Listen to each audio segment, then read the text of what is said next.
Ha dicho antes que la esposa de ese hombre, al igual que otro Renche, desapareció como por arte de magia. Siempre había sido así, incluso antes de los brotes. Algunos se quedaban con sus familiares, otros con amigos. Muchos de los más pobres tenían que saldar su bao con la mafia china local. La mayoría simplemente desaparecía en las zonas más chungas del país de acogida.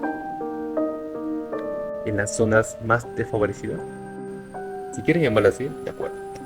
¿Qué mejor lugar donde esconderse que en esta parte de la sociedad cuya existencia nadie quiere reconocer siquiera? Como si no podrían haber estallado tantos brotes en los guetos del primer momento. Se comenta que muchos Shetou propagaron el mito que existe una cura milagrosa en otros países. Sí, algunos. ¿Y usted? No.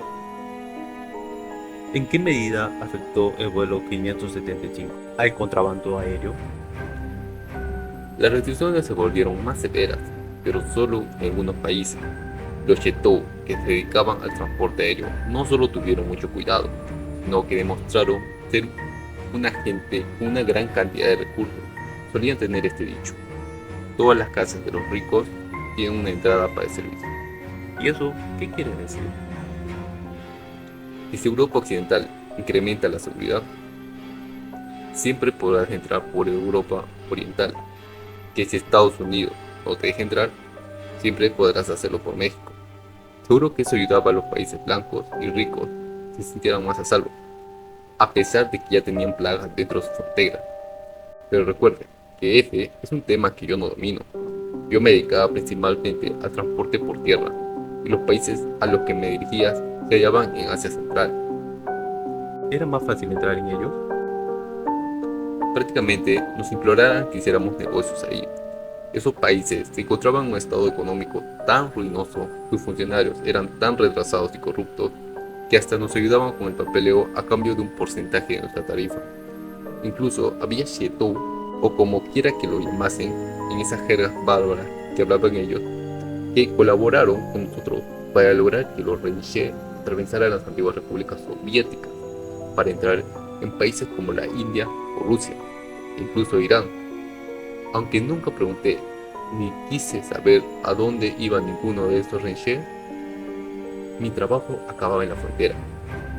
Me limitaba a que les sellaran los papeles y les dieran el permiso de circulación pertinente a su vehículo, a pagar a los guardias y a llevarme mi parte.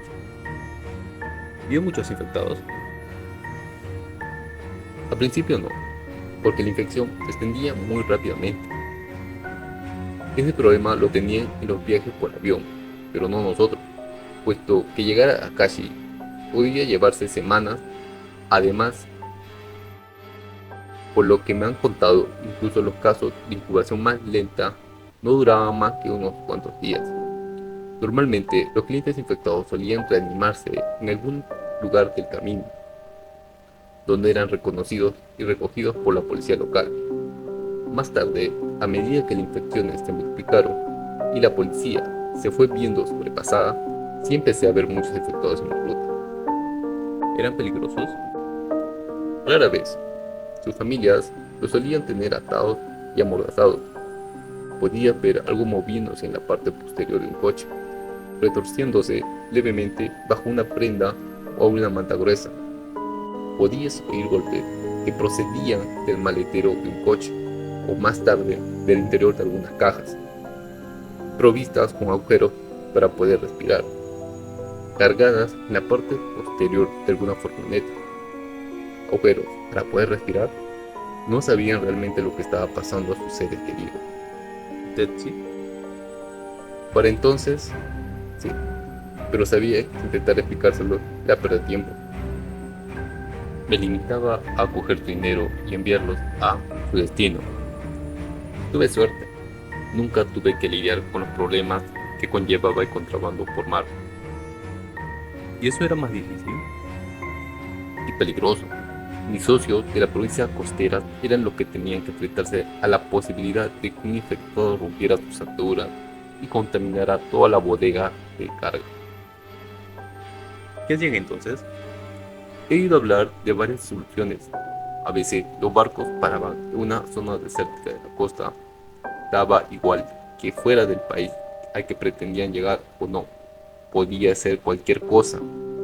Y descargaban a los recién infectados en la playa. Tengo entendido que algunos capitanes se dirigían a una zona vacía de mar abierto y los arrojaban a todos por la borda, y más, sin que en ningún momento dejaran de retorcerse. Esto podría explicar los primeros casos de bañistas buceadores que desaparecieron sin dejar ni rastro, o por qué se oía comentar a gente de todo el mundo que los habían visto emerger entre las olas. Yo al menos nunca he tenido que enfrentarme a nada así, aunque sí sufrí un incidente parecido, que fue lo que me convenció de que era el momento de dejarlo. Me topé con un camión, un armatoste viejo y hecho polvo, de cuyo tráiler salían unos gemidos. Esa superficie de aluminio estaba recibiendo un montón de puñetazos por dentro. De hecho, el vehículo se balanceaba adelante y atrás. En la cabina se encontraba un banquero inversionista de Xi'an, que era muy rico. Había ganado mucho dinero comprando deuda de tarjeta de crédito estadounidense. Tenía suficiente como para pagar el traslado de toda su familia, hasta los parientes más lejanos. El traje de Armani de aquel hombre estaba arrugado y roto. Tenía marcas de arañazos en un lado de la cara, y en sus ojos lanzaban las llamas de una locura que yo veía cada día más a menudo. La mirada del conductor era distinta, era igual que la mía. Decía que tal vez el dinero no le iba a servir mucho en breve. Le di disimuladamente a aquel hombre un billete extra de 50 y le deseé suerte. Era lo único que podía hacer. ¿A dónde se dirigía ese camión? A Kirguistán.